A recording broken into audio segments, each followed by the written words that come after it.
Salutare, dragi prieteni!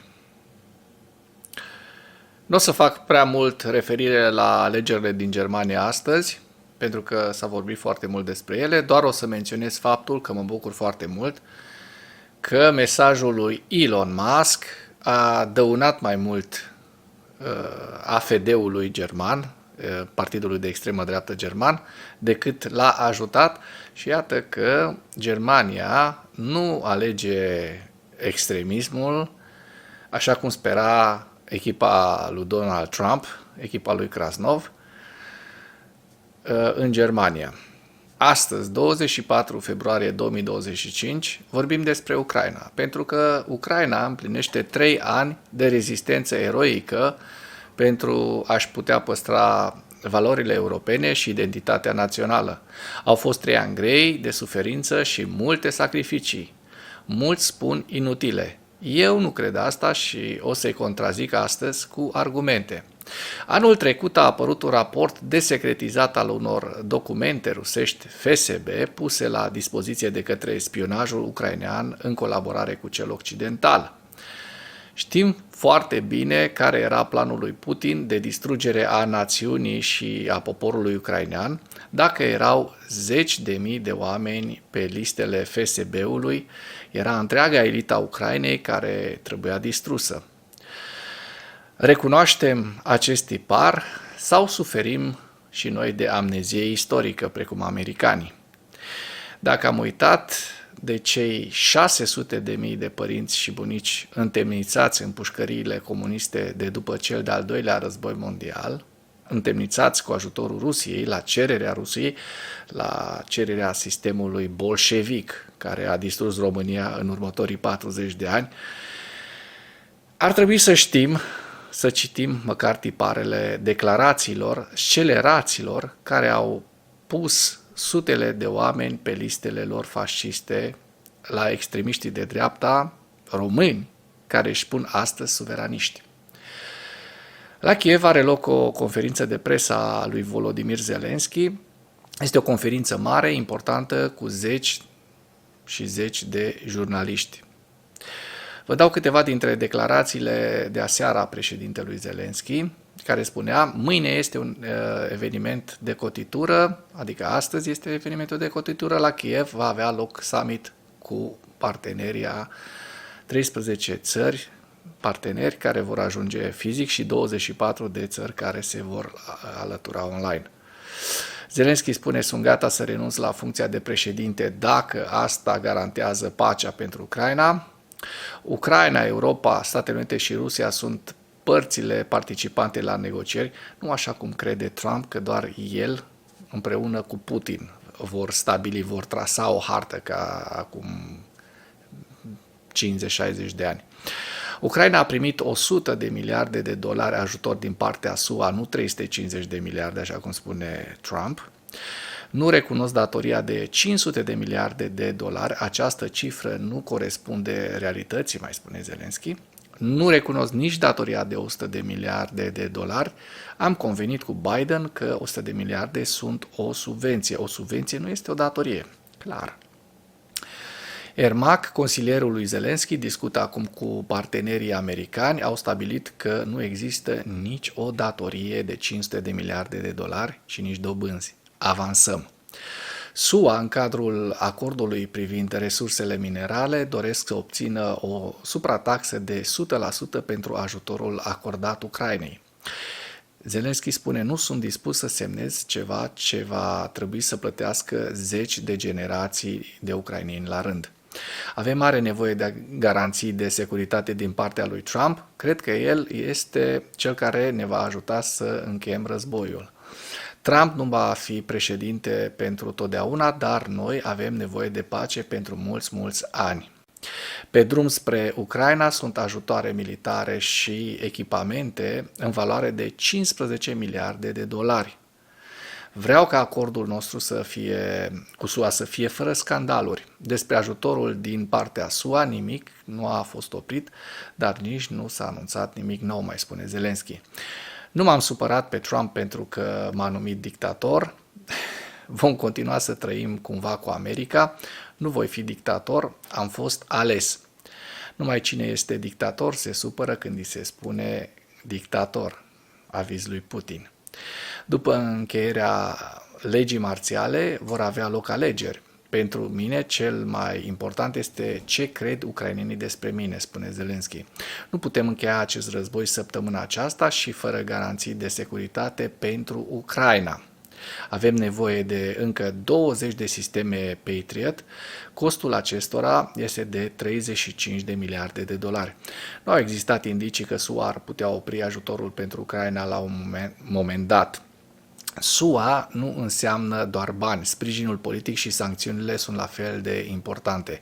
Există de asemenea anumite tipuri de arme pentru care doar Statele Unite ale Americii dețin licență. Activele rusești înghețate sunt banii noștri ai Ucrainei, nu ai noștri împreună cu ai partenerilor, spune Zelensky și foarte corect spune.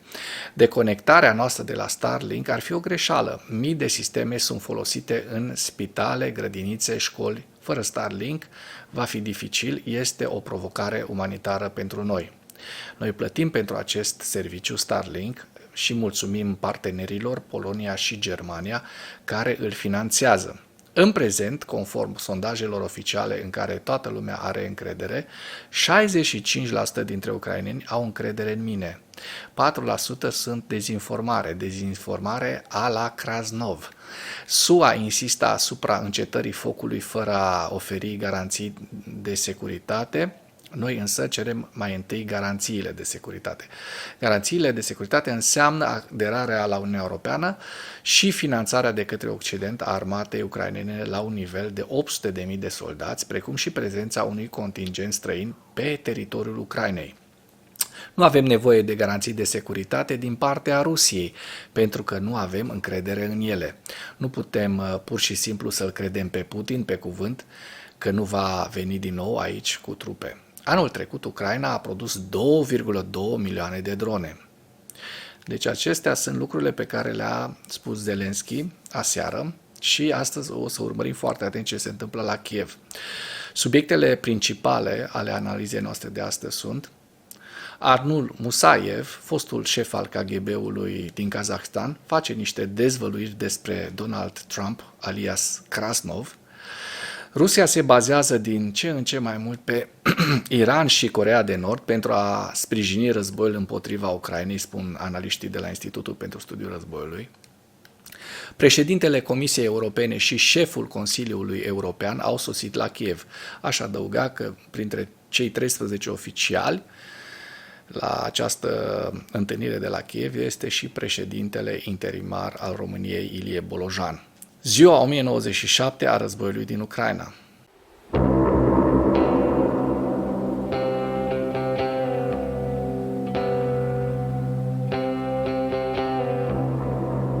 Dacă până în acest moment ai găsit informații utile în material, contribuie cu un like și cu o distribuire a acestui videoclip pentru a ajunge la cât mai multă lume. În cei 3 ani de război, rușii au pierdut peste 868.000 de soldați, 10.177 de tancuri, 21.157 de blindate, 23.626 de piese de artilerie, 1.299 de lansatoare de rachete, 1.081 de mijloace de apărare aeriană, 370 de avioane și 331 de elicoptere. Și întreaga listă o vedeți mai jos. Analiștii de la Institutul pentru Studiul Războiului subliniază că Rusia se bazează din ce în ce mai mult pe Iran și pe Coreea de Nord pentru a sprijini războiul împotriva Ucrainei. Rusia pare să se bazeze din ce în ce mai mult pe Iran și pe Coreea de Nord pentru a-și susține războiul din Ucraina, spun analiștii. Raportul notează că Iranul a permis în mare măsură Rusiei să lanseze lovituri la scară largă cu dronele Shahed pe timp de noapte, oferind Rusiei aceste drone proiectate și fabricate de către Iran și ajutând Rusia să-și înființeze propria fabrică de producție Shahed din Republica Tatarstan.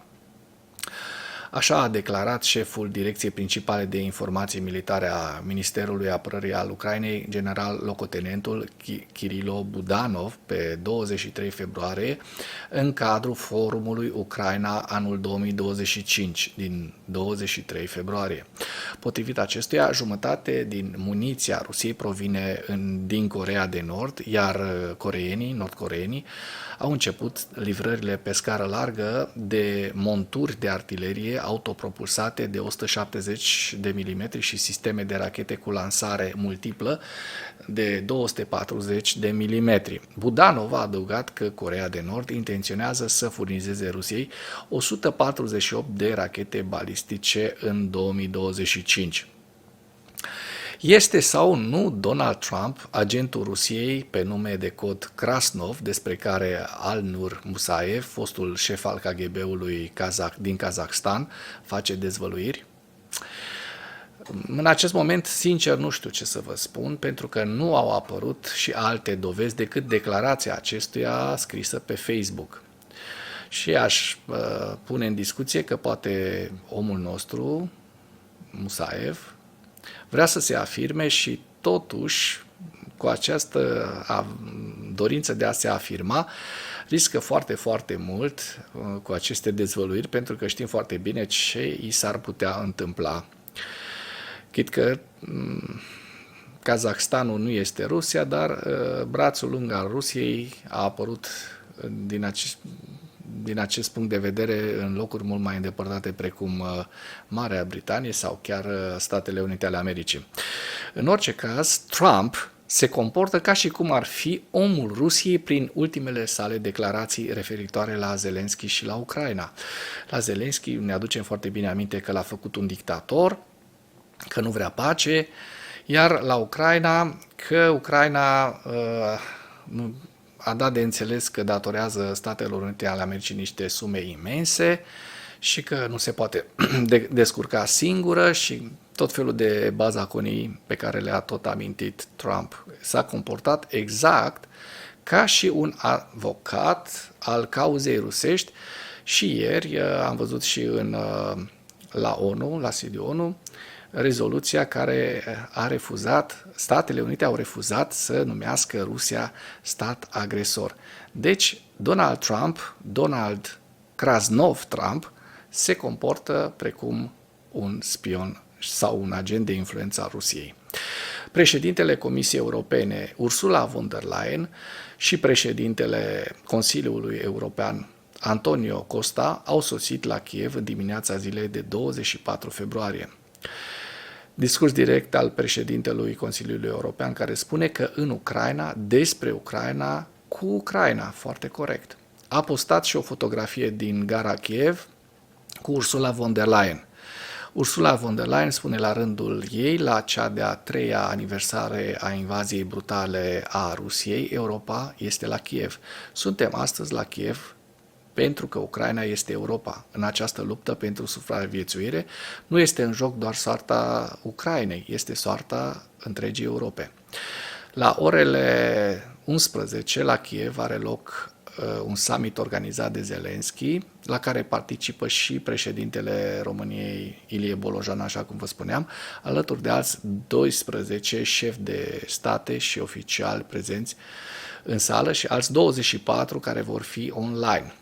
SUA nu participă, Trump, chiar dacă nu este Krasnov, se comportă precum Krasnov. Summitul se numește Defense and Security Strategy of Unity Action Plan. Slava Ucrainei! În ceea ce urmează vă prezint un slide cu evoluția de ieri a celor mai importante fronturi din Ucraina și cu principalele știri din presa ucraineană. Hărțile sunt creația Institutului pentru Studiul Războiului.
Mulțumesc pentru vizionare. Dacă vrei să susții acest canal, abonează-te la Animatura. Apreciez mult asta.